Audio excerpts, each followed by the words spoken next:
there's a lot of artists these days that are trying to create a movement to boycott streaming services like Spotify, because they ultimately have a monopoly over artists and they're paying them peanuts. But it does make you wonder, what would be if they had listened, if the industry had been quick on its feet and listened to Lars, um, what would the climate look like now? So I just thought, I don't know that an artist pulling their music off of any streaming service is gonna be helpful to them or move the needle for anybody. The no, thing I is agree. that the thing is that um it's not just the companies, it's that the companies have become convenient to people that listen to music. So what you're really talking about, just so you're removing your music off of Spotify. Okay, well, great. Now, no, now a bunch of people can't listen to your music anymore because Yeah, most people are not going. I mean, unless you're Taylor Swift or Metallica, nobody's going to go inconvenience themselves to go to yet another place, download probably another app, and sign up for it just to listen to a song that they barely even know anything about. Like it's just there's just not enough there. yeah. And that doesn't mean that I agree with what Spotify pays. I just don't think that's the way. I don't think pulling music off of it, unless I think change is going to have to come from people when people are more willing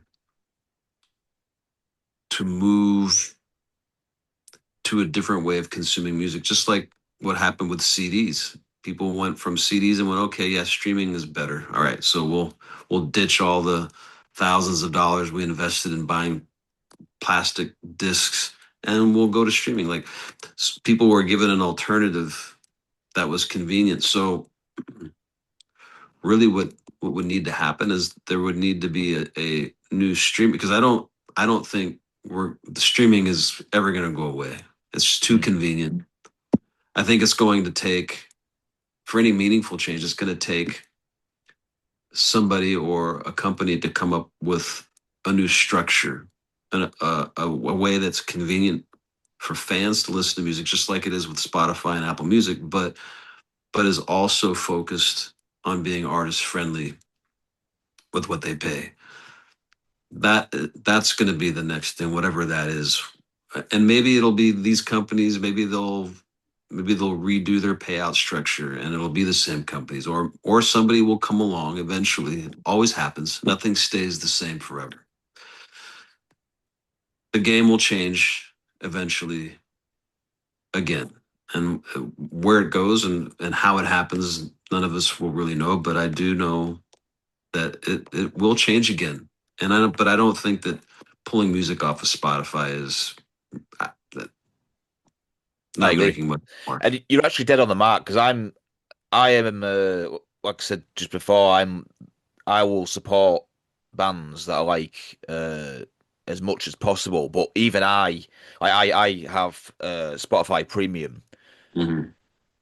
or I have my MP3 player. So, but it's like if a band decides, oh, I'm gonna just take my stuff off Spotify or whatever, it does become a problem when I'm like, well, I'm not gonna go somewhere else. Like even I have, uh, see that kind of stuff as an inconvenience. So you're dead right with that.